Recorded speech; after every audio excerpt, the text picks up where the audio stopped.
네, 안녕하세요. 방산을 담당하는 대유멘토 황대근입니다. 자, 오늘도 현대로템 함께 살펴볼 텐데, 이 방산 부분에 있어서 수출부터 내수 모두 좋은 모습을 보여준 현대로템, 주가의 동향까지 함께 보겠습니다. 자, 영상 시작에 앞서서 한 가지 말씀드리겠습니다. 현재 주식시장 정보의 과잉이라고 생각합니다. 이제는 진실된 정보를 찾기가 굉장히 어려워진 그런 현실에서 제가 여러분의 길잡이가 되어드리겠습니다. 주식을 어려워하시는 분부터 깊게 파고 싶으신 분들까지 제 영상 하나로 여러분의 고민 해결해 드리겠습니다. 해당 기업에 관심 있으시거나 관련된 내용을 잘 모른다 혹은 조금 더 알고 싶다, 주가에 관련된 이야기를 듣고 싶다 하시는 분들은 오늘 영상 집중해서 봐주시길 부탁드리고, 정말 양질의 정보를 제공하고 있으니까 구독과 좋아요 부탁드리면서 분석 심층적으로 진행해 보겠습니다. 자, 우선 관련 기사부터 살펴보겠습니다. 자, 결국에 같은 말이죠. 앞서서 제가 설명드렸듯이 이 방산 부분의 실적이 좋아졌는데 이 내수 부분과 해외 수출 분야 모두 좋아졌다.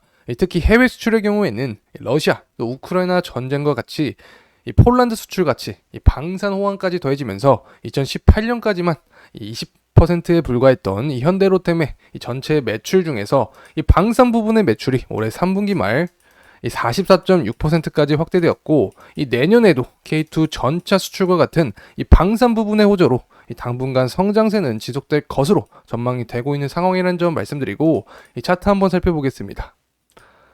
자, 현재 5일선 구간을 지지해주는 모습을 보여주고 있는데, 이 주봉으로 보게 된다면 현재 구간이 매물대가 많은 구간이죠. 그래서 121선을 이탈하지 않아주면서 이 주가가 상승해준다면 이상적이다 이렇게 볼 수 있고, 자, 26,000원에서 28,000원 구간에 이 매물대가 많기 때문에 자, 이 부분만 뚫어준다면 이 3만원까지 빠르게 상승할 수 있다라는 점 말씀드릴 수 있겠습니다.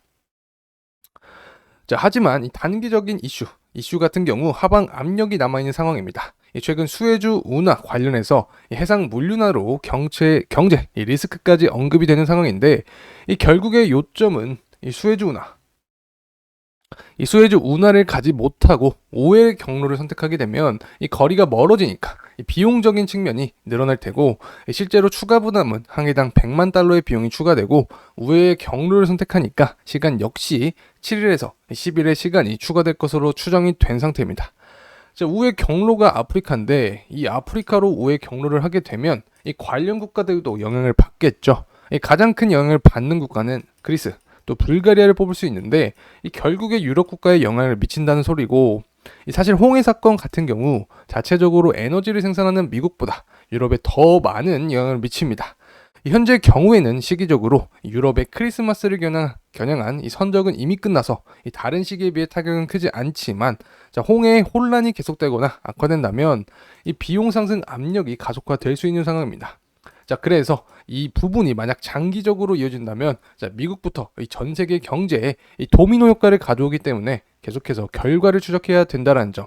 결국에 이렇게 되면 증시 전반적인 하방 압력을 받고 현대 로템의 주가에도 악영향을 줄 수 있다라는 점 말씀드리고, 이제 상승 모멘텀 관련해서 말씀드려 보면 이 결국 글로벌 다각화, 이 수출과 관련된 건데, 이 먼저 이 중동과 이집트 지역으로의 시장 확대입니다. 자, 제가 계속해서 강조드렸던 부분이죠.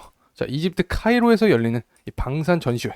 자, 이 부분을 계기로 중동과 아프리카 시장 공략이 나설 것이다 라는 기대감이 있는 상황이고, 이 중동과 아프리카 지역은 이 분쟁이 자주 일어나기 때문에 자, 무기 수요가 높은 지역이다. 자, 그리고 이러한 수요로 인해서 주 수주 계약의 이슈가 생기면 앞서서 말씀드린 구간까지 모멘텀으로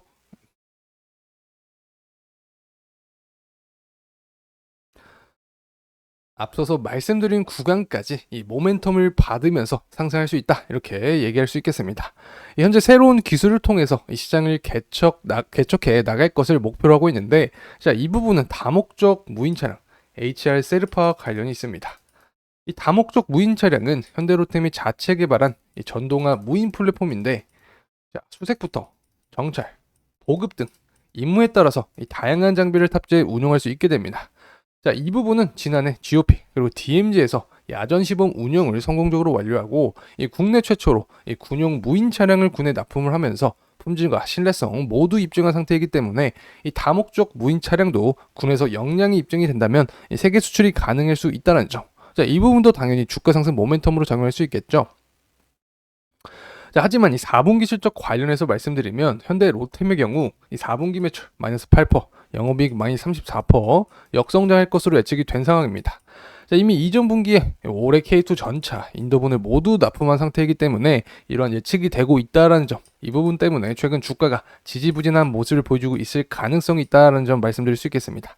자, 하지만 24년 25년에 이 K2 전차 납품이 계속해서 증가할 것으로 예상이 되고 있기 때문에 자, 방산 부분 실적은 지속해서 성장할 것이다 라고 생각을 해볼 수 있고, 향후 실적 흐름에 있어서는 이런 기본 계약 잔여 물량이 이 820대에 달하는 K2 전차의 후속 이 수출 이행 계약 체결이 가장 중요한 포인트다라는 점 말씀드릴 수 있겠습니다. 자, 이제 전일 미증시 살펴보면서 글로벌 매크로 동향 살펴보겠습니다. 자, 전일 미증시 말씀드리면 이 다우존수, S&P 500, 나스닥 모두 상승한 모습을 보여줬는데 이 부분은 역시 금리 인하에 대한 기대감과 관련이 있습니다. 자, 시장에서 주가는 이 유동성에 의해서 영향을 결정이 되고 이 유동성은 금리의 영향을 받습니다. 이 3분기 GDP 성장률이 이 하향 조정이 되면서 인플레가 잡히고 있구나, 금리 인하 시기가 오고 있구나, 이런 해석으로 주가가 상승하고 있습니다. 사실 유럽 증시 같은 경우에는 유럽 중앙은행의 영향을 받고 이 금리 인하에 대해서 아직까지 선을 긋고 있는 상황이기 때문에 시장이 좋지 못한 상황이고, 이 중국 증시 같은 경우는 상승 마감을 했지만 내년 초 이 통화 정책이 완화되면 더 큰 상승폭을 받을 수 있는 기대를 갖고 있는 상황이다라는 점 말씀드릴 수 있겠습니다. 자, 그리고 국제유가 같은 경우 전일 시장에서 하락한 모습을 보여주었는데 이 앙골라가 오펙을 탈퇴하겠다라고 밝힌 게 원인이 되었습니다.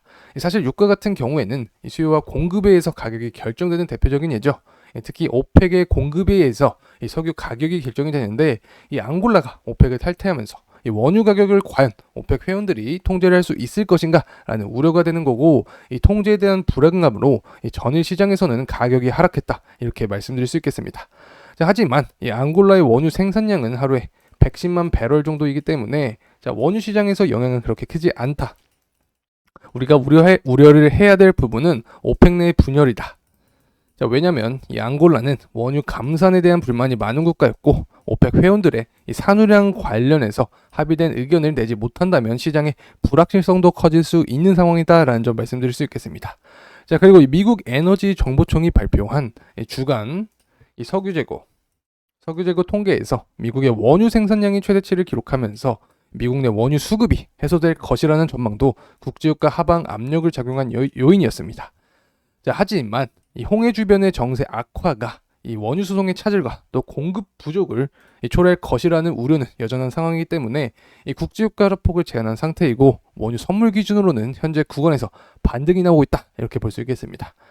자, 그래서 이 국제 유가의 경우에는 모든 종목에 영향을 줄 수 있기 때문에 관련해서 동향 계속해서 추적을 해야 한다라는 점 말씀드리면서 마무리하겠습니다. 자, 영상이 도움이 되셨다면 구독과 좋아요 부탁드리겠습니다. 끝까지 시청해 주셔서 감사드리고 다시 한번 좋은 하루 보내시길 바라면서 마무리하겠습니다. 감사합니다.